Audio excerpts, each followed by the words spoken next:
2018년 11월 22일 예수님 메시지 말씀 골로새서 3장 12절에서 17절.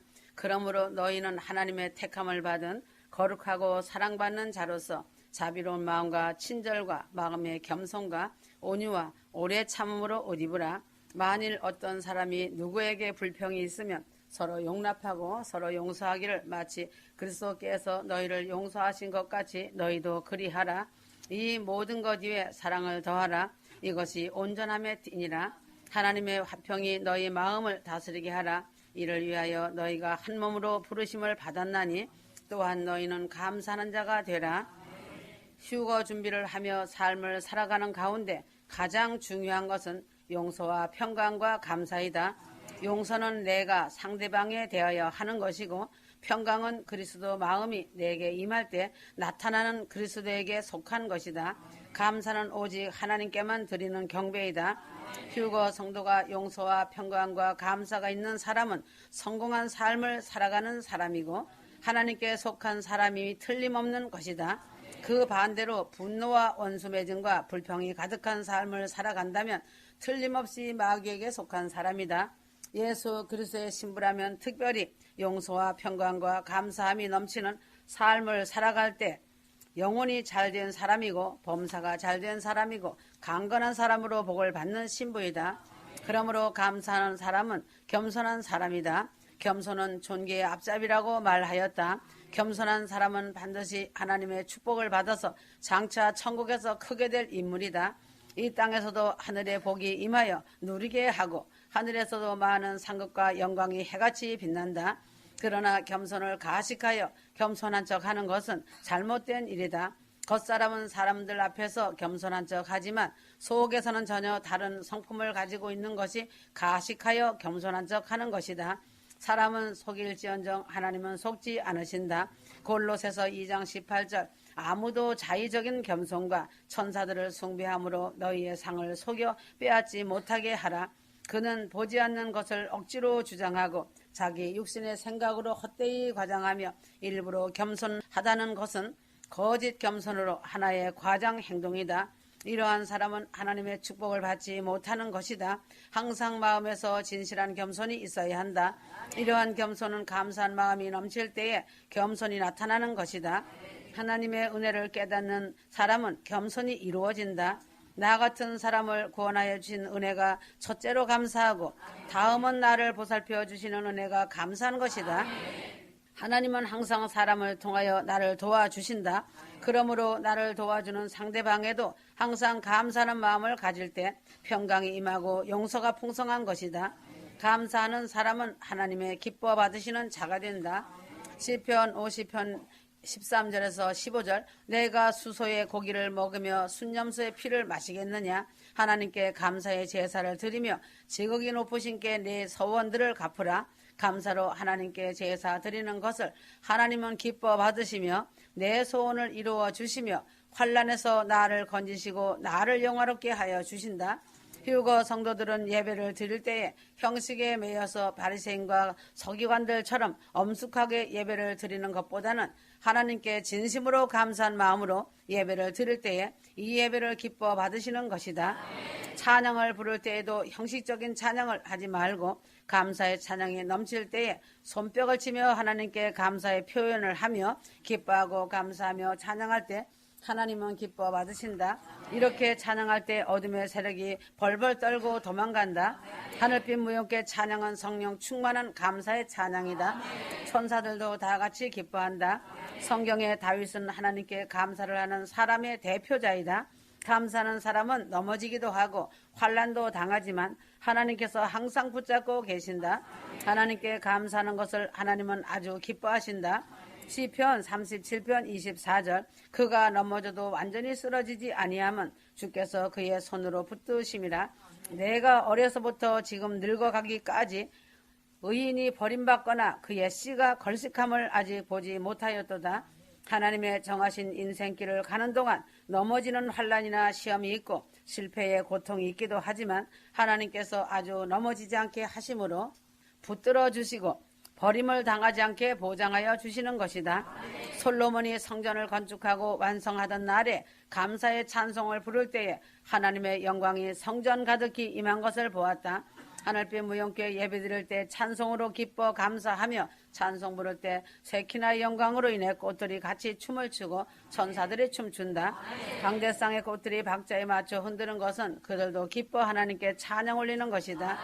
역대 5장 13절 나팔 부는 자들과 노래하는 자들이 하나가 되어 한 소리로 주께 찬양하고 감사하며 그들이 나팔과 심벌지와 악기들과 함께 그들의 음성을 높여 주를 찬양하며 말하기를 그는 선하시며 그의 자비는 영원히 지속됨이라 하였을 때 전, 즉 주의 전이 구름으로 가득 차더라. 감사를 받으신 하나님은 반드시 그 받으신 증거로 영수증을 주신다. 사랑하는 자들 마음의 기쁨과 평강과 축복으로 보상하여 주신다. 그러므로 감사의 가장 중요한 요체는 진심이다. 진심 없는 감사는 하나님께 도리어 미워하심을 받는 것이므로 헌금 100만 원을 하고 찜찜한 것보다 헌금 1만 원을 하고 마음이 기쁜 것이 더 하나님께 영광이 되는 것이다. 사람에게 칭찬받으려고 하나님께 헌금하는 것은 아나니아와 삽비라와 같은 헌금이 되므로 하지 말아야 할 일이고 오직 진심으로 감사함이 넘치는 감사를 하나님께 드리고 하나님이 주시는 증거를 받고 살아가는 휴거 성도가 되어야 한다. 그래서 감사는 믿음의 증거가 나타나는 것이다. 욥기 2장 8절에서 10절 욥이 질그릇 조각을 가져다가 그것으로 자기 몸을 긁고 제 가운데 앉아 있더라. 그때에 그의 아내가 욥에게 말하기를 당신이 아직도 당신의 완전함을 간직하려 하느뇨 하나님을 저주하고 죽으라 하더라. 욥기서에는 욥이 하나님을 잘 섬기고 경외하였지만 큰 환난을 당하였다. 마귀의 시험이 있었다. 10자녀가 몰사하고 재산이 순식간에 없어지고 몸에 병이 생기는 그러한 욥이 되었을 때에 욥의 아내는 하나님을 원망하였다. 하나님을 욕하고 죽으라. 이것이 욥의 아내의 실제적인 믿음의 증거이다. 믿음은 환난 때의 그 진실한 증거가 보여지는 것이다.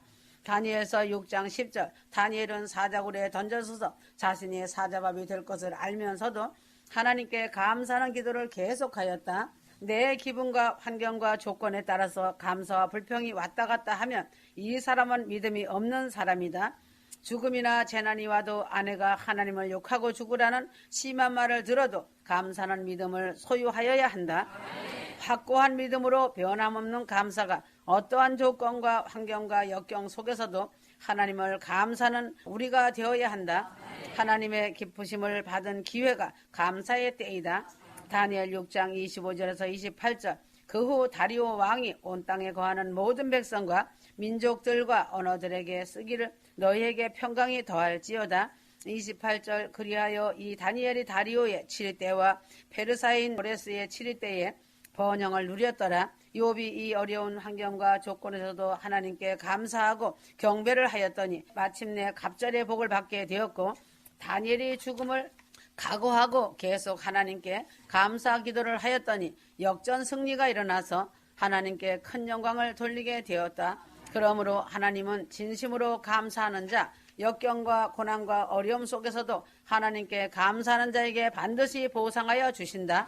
역대하 20장 21절 이하에서는 여호사밧 왕이 적군 앞에서 하나님께 감사하는 찬송을 부를 때에 여호와의 복병이 나타나서 저들을 진멸시키고 노략품까지 많이 주신 것을 보게 된다. 하나님은 영적, 물적, 육신적으로 보상하여 주시는 하나님이시다. 휴거 성도가 진심으로 하나님께 감사하는 자가 되면 역경 중에서 감사하는 자가 되면 반드시 그 감사의 대가를 보상하여 주시는 하나님이시다. 외인과 감사하는 자는 반드시 순종하는 자이다. 하나님이 가장 기뻐하는 일은 순종이다. 순종보다 더 기뻐하시는 것은 진심으로 감사하는 일이다. 감사 속에는 순종과 겸손이 모두 포함이 된 것이기 때문이다. 하나님께 감사하지 않는 사람은 순종이 있을 수가 없다. 자신을 낳아주고 길러준 부모에게 감사하지 않는 사람은 부모를 공경할 수도 없고 부모에게 순종할 수도 없다. 부모에게 오히려 반항을 하고 대항하면서 왜 나를 낳았느냐고 항의한다. 휴거 성도가 하나님 앞에 감사할 조건이 부모보다도 더 많은데 감사하지 않는 사람은 배은망덕한 사람이고 감사가 없는 망령되이 행하는 불량아이다. 천사장 루시퍼가 하나님께 감사함이 없다가 마귀가 되었고 감사가 없는 그 수하의 악령들이 귀신이 된 것과 같이 감사가 없는 자들은 하나님을 대항하는 자가 되는 것이다. 노란 병아리가 물 한 모금을 먹고 하늘을 바라보며 감사의 말을 하는 것처럼 휴거 성도들은 항상 하나님께 감사의 말과 기도의 찬송을 하는 성도가 되어 하나님이 감사하는 자에게 주시는 보상을 받고 살아가는 신부다운 삶을 살아야 한다. 신부다운 삶은 어떤 삶인가? 행함 있는 믿음이다. 야고보서 2장 14절에서 26절. 나의 형제들아, 만일 누가 믿음을 가지고 있다 하면서도 행함이 없다면 무슨 유익이 있겠느냐? 믿음이 그를 구원할 수 있겠느냐? 만일 형제나 자매가 헐벗고 그 날에 양식조차 없는데 너희 중에 누가 그들에게 말하기를 평안히 가라, 몸을 따뜻하게 하고 배부르게 먹으라고 하면서 그 몸에 필요한 것들을 주지 않는다면 무슨 유익이 있겠느냐? 그와 같이 행함이 없으면 믿음만으로는 죽은 것이니라. 휴거 성도들이 알고 있는 것은 믿음으로 구원을 받고 믿음으로 의롭다함을 받고 믿음으로 하나님을 기쁘시게 한다는 사실을 이미 잘 알고 있을 것이다. 그러나 믿음은 보여지지 않고 만져지지도 않고 사람의 마음속에 숨겨져 있는 것까지 생각되지만 실제로 믿음같이 잘 보이고 잘 나타나는 것도 별로 없다. 그 이유는 믿음에는 행함이라는 것이 따라 나오는 증거가 있기 때문이다. 믿음이 있으면 반드시 그 믿음에 따라오는 행함이 있는 것이다. 하나님께서는 주신 말씀대로 그대로 순종하는 사람을 믿음이 있는 사람이라고 인정하신다는 사실이다. 믿는다고 하는 사람 중에 믿음이 없으면서도 믿음이 있는 것으로 과시하기 위한 행함이 있다. 성경에서 아나니아와 삽비라 부부가 좋은 예다. 어려움과 시험이 올 때 믿음을 포기하는 사람이 많이 있다. 빌립보서 1장 29절. 그리스도를 위하여 그것이 너에게 주어진 것은 그를 믿을 뿐만 아니라 그를 위하여 고난도 받게 하려는 것이니 하나님이 우리에게 은혜를 주신 것은 믿음으로 구원을 받는 은혜도 주셨고 아울러 주님을 위하여 고난도 받는 행함이 나타남으로 하나님께 영광을 돌리게 하기 위하여 믿는 자에게 믿음의 증거를 나타나게 하는 것이다. 은혜에는 믿음과 고난이 항상 함께 기차같이 두 줄로 나란히 놓여 있는 것과 같이 은혜의 길도 믿음과 고난이 항상 나란히 놓여 있는 것이다. 믿음이 있는 자는 행함이 항상 따라오므로 믿음의 증거가 사람 앞과 하나님 앞에 항상 보이고 하나님께는 그 믿음의 행함이 영광이 되는 것이다. 고린도후서 12장 7절에서 10절. 정령 자랑하는 것이 나에게 유익하지 못하나 내가 주의 환상들과 계시들을 말하리라. 7절. 지극히 위대한 계시들의 풍성함으로 인하여 내가 자고하지 않도록 육체의 한 가시 즉 사단의 사자를 내게 주셨으니 그가 나를 쳐서 자고하지 못하게 하려 함이라. 사도 바울은 믿음이 아주 좋은 능력의 사도이지만 아울러 육신의 고난이 있었다. 이 고난을 떠나가기를 3번 하나님께 기도하였지만 하나님은 고난이 있는 것이 제게 준 은혜라고 응답하셨다. 고난이 있으므로 믿음이 온전해지게 되고 교만하지 않고 하나님이 기뻐하시는 믿음이 되기 때문에 하나님께는 사랑하는 사람에게 믿음과 고난을 함께 주심으로 이 은혜가 더 귀한 것이다. 주님께서 내게 주신 은혜 가운데 하나는 고난이 떠나지 않는 것이 가장 큰 은혜이다. 그러므로 믿음이 있는 자는 행함이 따라오고 그 행함은 나 자신에게 주어진 고난을 이기는 것으로 나타나는 것이고 하나님은 이 일로 인하여 믿음으로 승리하는 자를 기뻐하시며 영광을 받으시는 것이다. 아브라함이 믿음이 있으니 그 독자 이삭을 번제로 잡아 죽여 하나님께 제물로 불태워 바치라고 할 때에 인간으로서는 하기 힘든 일이지만 아브라함은 믿음이 있으므로 이 일을 감행하였던 것이다. 믿음 때문에 나타나는 고난을 이기는 행함은 결코 쉬운 일이 아니다. 그러함으로 많은 사람이 믿음과 행함이 달라서 결국 거짓된 자리에 들어가게 된 것이다. 그래서 행함이 없는 믿음이 얼마나 헛것인가를 알아야 한다. 행함이 없는 믿음은 아주 패역한 믿음이다. 이사야 30장 1절에서 14절에는 패역한 믿음의 행동에 대하여 나와 있다. 패역이라 하는 말은 이치나 도리의 일부러 거슬려 하는 행동을 패역이라고 말한다. 패역한 사람은 반드시 멸망을 당하는 것으로 결론이 난다. 원래 예수를 믿지 않는 사람이나 이방인을 패역한 사람이라고 말하지 않는다. 예수를 믿으면서 하나님을 알면서도 행함이 따라오지 않는 자들을 패역한 자라고 말한다. 결과는 예수를 안 믿는 사람이나 패역한 사람이나 멸망하기는 마찬가지이고 동일한 지옥불에 들어가기도 마찬가지이다. 행함이 없는 믿음을 가진 자는 패역한 자라고 하나님께서 정하신 것이다. 야고보서 2장 13절 행함이 없는 사람은 믿음이 없는 사람이므로 구원을 얻지 못한다. 예수를 믿으면 그 말씀대로 살아가야 한다. 하나님은 행함을 왜 요구하시는가? 하나님은 질투하시는 하나님이고 오직 하나님만을 사랑하기를 원하시는 하나님이시다. 사랑이 클수록 아울러 질투도 큰 것이다. 나를 그만큼 사랑하고 나로부터 그만한 사랑을 요구하고 받을 만한 일을 나를 위하여 하셨기 때문에 그러한 사랑을 나에게 요구하시는 것이다. 하나님은 세상도 섬기고 귀신도 섬기고 하나님도 섬기는 일을 절대로 용납 안 하시고 오직 하나님만을 사랑하고 섬기기를 원하신다. 겸하여 섬기는 자는 믿음의 행함이 없는 자를 여기고 구원하시지 않으신다. 말만 앞서고 행함이 따르지 않으면 그 말한 일로 인하여 죄가 더하여지는 것이다. 예수를 믿으면 하나님을 믿는다면 믿는 자답게 변하는 것이다. 마태복음 7장 21절이다. 열매 없는 자가 된다. 마태복음 7장 19절 열매는 바로 나의 행함이 나의 열매이다. 아름다운 행함이 없는 사람은 찍혀서 불에 던져지는 지옥에 가는 자가 된다. 아름다운 행함은 그리스도를 구주로 믿고 구속받은 믿음으로 행하여 실천하고 예수님을 사랑하고 본받으면서 삶을 살아가는 휴거 성도들이 되어야 한다. 예수님 닮기를 노력하면서 행함이 나타나는 신부로서 아름다운 열매를 맺어야 한다. 그러므로 행함이 없는 자는 무너진다. 마태복음 7장 24절에서 27절 사람들은 모두 집을 지으며 살고 있다. 그러나 하나님은 성도들의 믿음의 반석은 말씀을 듣고 행하는 행함이 있는 믿음이 있는 자를 반석 위에 집을 지은 사람이라 하여 믿음이 무너지지 않고 영원히 아름답게 그 믿음의 집으로 인하여 큰 구원에 이르게 됨을 주님이 말씀하셨고 행함이 없는 자는 환난이 오면 무너져 버리는 모래 땅에 집을 지은 사람같이 믿음이 무너지는 자라고 말씀하셨다. 빌립보서 4장 9절 너희는 또한 나에게서 배우고 받고 듣고 본 이런 일을 행하라. 그리하면 평강의 하나님께서 너희와 함께 계시리라. 하나님이 함께하는 사람은 행함이 있는 믿음을 나타내는 사람이다.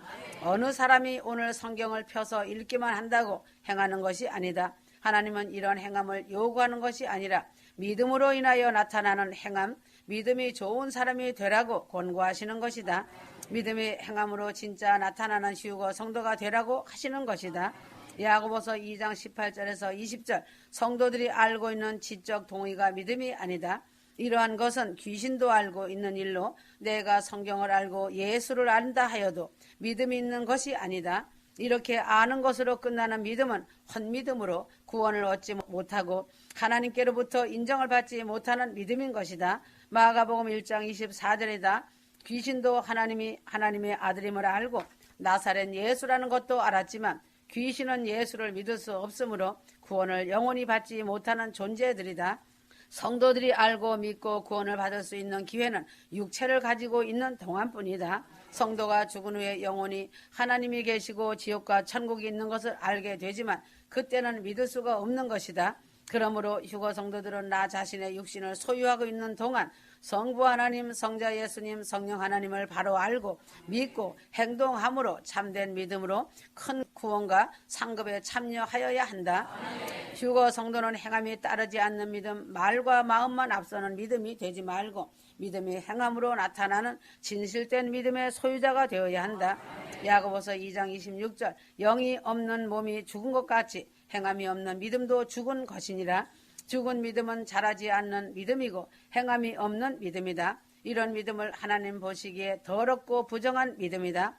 퇴보하는 믿음, 능력이 없는 믿음, 더러운 냄새가 나는 믿음, 남을 해치는 믿음, 항상 정죄하고 물고 뜯는 믿음이 죽은 믿음이다. 믿음으로 인한 행동이 없는 믿음은 죽은 자가 움직이지 않는 시체와 같이 죽어 냄새나는 믿음이다. 사랑과 순종과 용서함이 없는 것은 죽은 시체와 같이 냄새만 피우는 믿음이다. 휴거 성도들은 주님이 주신 귀한 믿음을 가지고 준비하며 살고 있다. 천국에 들어가 상급받고 하나님의 기쁨이 되어 예루살렘성에서 그 영광을 누리며 살아야 한다. 혹여라도 입만 무성하지 않고 열매를 반드시 맺어야 한다. 행함이 없는 믿음의 소유자는 멸망할 패역한 자, 구원받지 못할 자, 열매 없는 자, 무너지는 자, 허탄한 자, 외식하는 자, 남에게 피해를 주고도 거룩한 척하는 믿음의 소유자가 된다. 전하라 하였으니 전해야 하고, 기도하라 하였으니 기도하여야 하고, 감사하라 하였으니 감사하여야 하고, 기뻐하라 하였으니 항상 기뻐하여야 하고, 겸손하라 하였으니 겸손해야 한다. 계명과 말씀대로 사랑하고 순종하면서 삶의 기도가 되고 예배자의 삶을 살아야 한다. 그래서 살아있는 산믿음의 휴거 성도가 되어야 한다. 살아있는 산믿음의 휴거 성도는 주 예수 그리스도의 보혈의 피의 은혜로 호흡하고 숨쉬고 사는 인생이며, 살아있는 자는 기도로 호흡하며 사는 것이다. 요한복음 18장 1절에서 11절, 예수께서 이런 말씀들을 하신 후 제자들과 함께 기드론 시내 건너편으로 가시더라. 거기에 동산이 있는데 주와 주의 제자들이 들어가더라. 11절, 그러자 예수께서 베드로에게 말씀하시기를 네 칼을 칼집에 꽂으라. 내 아버지께서 내게 주시는 잔을 내가 마시지 아니하겠느냐고 하시더라. 예수님은 세상에서의 마지막 밤을 기드론 시내를 건너가 하시어 기도를 하시고 다음날 새벽에 잡히시고 오전 9시에 십자가에 달리시고 3시에 운명하심으로 세상에서의 육신의 생명을 마치셨다. 기드론 시내는 예루살렘과 감람산 사이에 있는 시내이다. 이 시내의 이름은 탕류, 어둠이란 말의 뜻을 가지고 있다. 이 시내는 부정하고 더럽게 여김을 받아 유대 나라의 우상이나 온갖 더러운 물건을 이 시냇가에 가져다가 불태워 버린다. 이 시냇물은 겨울이나 비가 많이 오는 우기에는 물이 흐르는 강이 되고, 옛날에는 물이 많아서 기혼 샘물이 골짜기로 흘러서 과수원과 채소밭에 물을 대어 주기도 하였다. 기드론 시냇물은 이름부터 혼탁하고 어둡다는 뜻이지만 이 어둠의 물이 유대 광야를 지나 지중해로 내려가는 시냇물이다. 이 시냇물은 예루살렘 북쪽에서부터 흐르기 시작한다. 이 시냇물은 주님이 최후로 건너가신 골짜기의 물이고 또 하나님의 마지막 심판 자리인 여호사밧 골짜기의 심판 자리이기도 하다. 휴거 성도들은 어찌하여 예수님이 마지막 날 밤에 혼탁하고 어두운 뜻이 담겨있는 기드론 시냇물을 건너가셨는가 알아야 한다. 첫째는 깊은 기도를 하려면 기드론 시내를 건너야 한다. 어둠의 골짜기 혼탁의 물이 휴거 성도들의 기도의 동산 겟세마네 동산으로 인도한다. 내가 평안하고 부유하고 형통할 때는 감사의 기도는 하겠지만 피와 땀을 쏟는 기도는 할 수가 없다. 예수님도 기드론 시내를 건너가서 겟세마네 이른 것과 같이 휴거 성도는 기드론 시내를 건너야 회개의 기도, 눈물의 기도, 피와 땀을 쏟는 열정 있는 기도를 하게 된다. 다윗 왕도 압살롬에게 쫓겨갈 때에 눈물을 흘리며 맨발로 이 기드론 시내를 건너며 자기의 피를 흘린 죄를 회개하였다. 기드론 시내를 건너야 어둠 속에 혼탁한 시냇물이 발에 적셔져야 자신의 눈에서 눈물이 쏟아지는 깊고 깊은 기도가 나오는 것이다. 주님의 겟세마네 동산의 기도도 기드론 시내를 건넌 후에 이루어졌다. 휴거 성도에게도 환난, 핍박, 고난과 어려움이 있을 때에 깊은 기도를 하며 하나님께 헌신하는 자로 내 뜻대로 마옵시고 아버지 뜻대로 하여 달라는 최고의 기도, 진실한 기도가 나오게 된다. 두 번째는 요한복음 18장 6절, 주께서 내가 근이라고 말씀하시자 그들이 뒤로 물러서서 땅에 엎드리더라. 하나님의 권세는 기드론 시내를 건넌 자에게 임한다. 어둠의 권세를 이기고 고난을 이기고 깊은 기도를 한 후에는 하나님의 권위로 무장이 된다. 예수님의 내로라는 말씀 한마디에 칼과 창과 몽둥이를 들고 무장한 건장한 군사들이 뒤로 물러가며 땅에 엎드러졌다. 저들은 폭력으로 예수님을 잡으려고 왔으나 주님은 내로라는 한마디로 저들을 정복하셨다. 주님이 이때 얼마든지 피하실 수 있으셨지만 잡혀주셨다. 마지막 때에 주님은 이와 같은 말씀의 검으로 모든 대적을 잡아서 이기는 권세가 있으시다.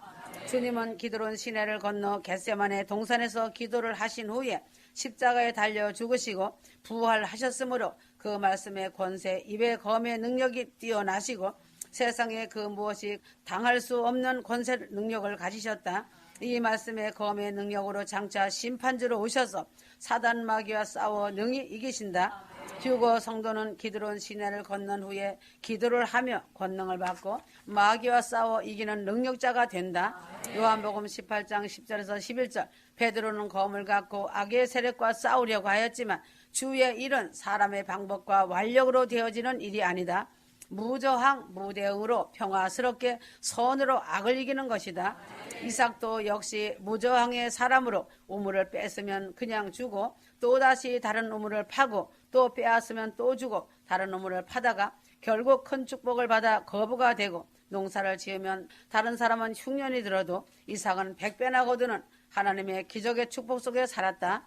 기드론 시내를 건넌 주님은 때리면 맞고 조롱하면 당하고 멸시하면 잠잠히 계시며 무저항으로 계시었다.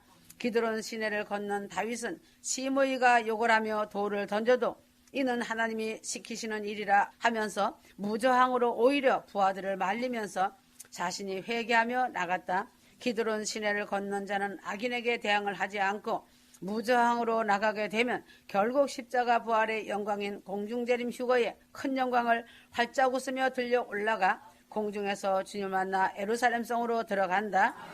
예수님은 사랑으로 검을 물리치시고 선으로 악을 이기고 무저항이 결국 큰 승리를 이끌고 있음을 보여주셨다. 무저항을 한 다윗에게 다윗을 욕하던 시므이가 결국 무릎을 꿇고 사죄한 글이 성경에 있다. 휴거 성도는 기드론 시내를 건넌 자로 무저항으로 악을 이기는 승리자가 되어야 할 것이다. 네 번째는 잔을 마시는 세계로 들어간다. 기드론 시내를 건넌 자는 아버지가 고난의 쓴잔과 십자가의 잔을 아버지가 주실 때 기꺼이 받는다는 것이다. 죽도록 충성하고 순종하는 일은 기드론 시내를 건너본 자만이 할 수 있다. 십자가 고난의 잔 희생의 삶은 기드론 시내를 건넌 자가 받고 더 나아가서 십자가에서 죽고 부활의 영광을 얻게 된다. 지금 이때는 휴거 성도들은 큰 구원의 잔을 높이 들고 주님을 찬양하며 기도의 삶이 되어야 한다. 그러므로 마음을 다해 기드론 시내를 주님을 따라 건너는 휴거 성도가 되어 기도의 깊은 세계로 들어가고 하나님의 능력과 권위를 얻어 모든 원수를 정복하고 더 나아가 하나님의 뜻을 이루게 하여 무저항 무대응의 세계를 이기고 구원의 잔을 높이 들어 영광의 그날까지 죽도록 주님을 사랑하며 그 뜻을 이루어드리는 휴거 성도는 기드론 시내를 건넌 자가 되는 것이다. 그래서 휴거 성도는 소망 중에 살고 있다. 로마서 8장 24절에서 25절. 소망과 희망은 전혀 다르다. 희망은 자기의 생각이 이루어지기를 바라는 것이 희망이고 소망은 주님이 하신 말씀이 이루어지기를 바라는 것이 소망이다. 하나님의 약속하신 말씀 32,500가지의 약속을 믿고 그대로 이루어지기를 바라는 것이 소망이다. 휴거 성도는 소망에 참여한 복받은 자로 그 증거를 알아야 한다. 고난에 참여하였으니 소망이 있는 것이고 성령으로 세례받고 인침받았으니 소망이 있는 증거다. 하나님의 은혜로 말씀과 천국의 비밀을 맛보았으니 소망이 있는 것이다. 떠나야 할 때이다. 아멘.